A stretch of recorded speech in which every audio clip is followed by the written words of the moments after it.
Exercício 2, né, tarefa 2. Considere duas cargas pontuais, positivas Q1 e Q2, mostradas na figura deste problema. Sabe-se que Q1 é maior que Q2 e que o campo elétrico criado por estas cargas é nulo em um dos pontos mostrados na figura. Esse ponto só pode ser... Bom, gente, primeira coisa, né, Q1 é maior que Q2.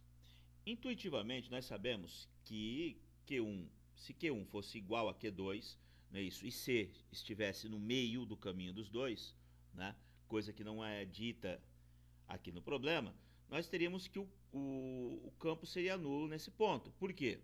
A carga 2, né, gera um campo que diverge no ponto C, tá certo? E a carga 1 criará um campo que diverge no ponto C.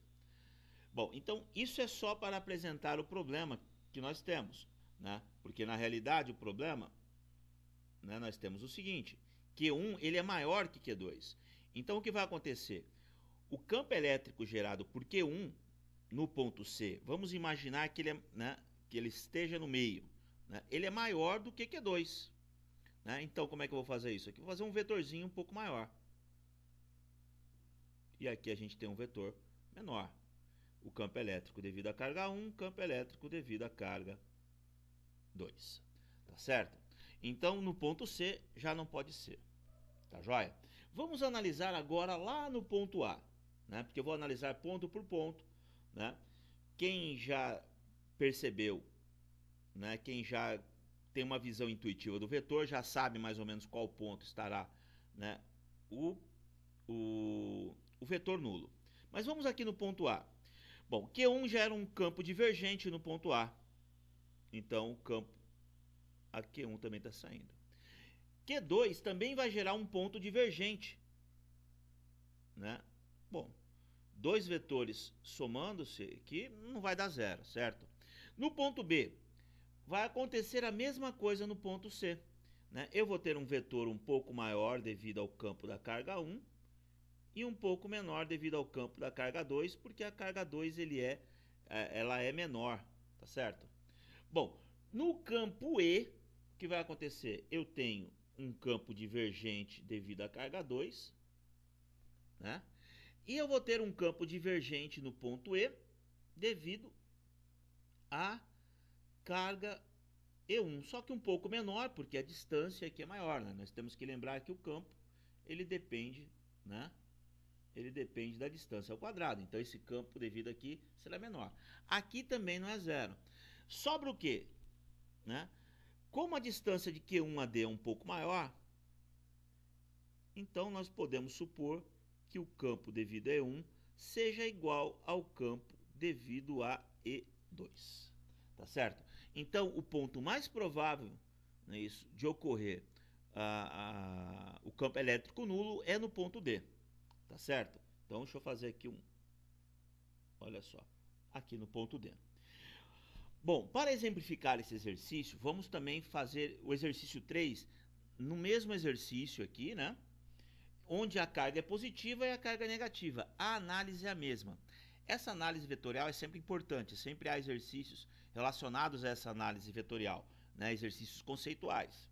Então, no exercício 3, suponha que a carga Q2 seja negativa, tá ok? Né? Considere ainda que o módulo de Q1 é maior do que o módulo de Q2. Nesse caso, o campo elétrico criado pelas duas cargas só poderia ser nulo em que ponto? Né? Bom, então eu tenho aqui Q1 e Q2. Né? Vamos analisar o que acontece no ponto C.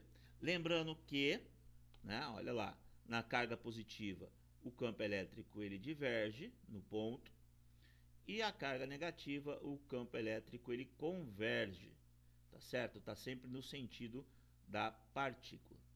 Vamos analisar o ponto C, pensando que ele seja o meio, né? Então você tem o quê? Q2, aliás, Q1 gera um campo aqui, E1, não é isso? E2 também gerará um campo no sentido dela. Então tá aqui E2 e E1. Bom, gente, analisando o ponto P e analisando o ponto D, nós teremos basicamente a mesma coisa.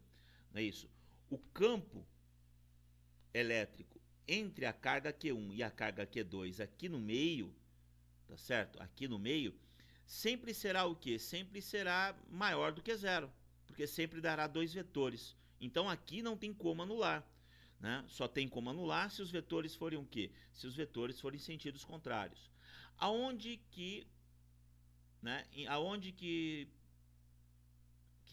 esses vetores podem se anular? No ponto A, onde você tem aqui no ponto A o campo elétrico divergente da carga 1, né? E aqui você tem o campo elétrico, né, convergente da carga 2, tá certo? E aqui, onde você tem o campo elétrico da carga 2, que é convergente, no ponto E, e da carga 1, que é divergente. Bom, em qual dessas duas situações, né, nós podemos ter o vetor nulo? Aqui nós temos que prestar atenção no seguinte, ele diz ainda que Q1 é maior que Q2. Então, como Q1 é maior que Q2 e devido à distância ao quadrado, nesse ponto não há como ter um campo elétrico nulo. Por quê? O campo E2 aqui, ele vai ser muito menor do que o campo E1. Então, o que acontece?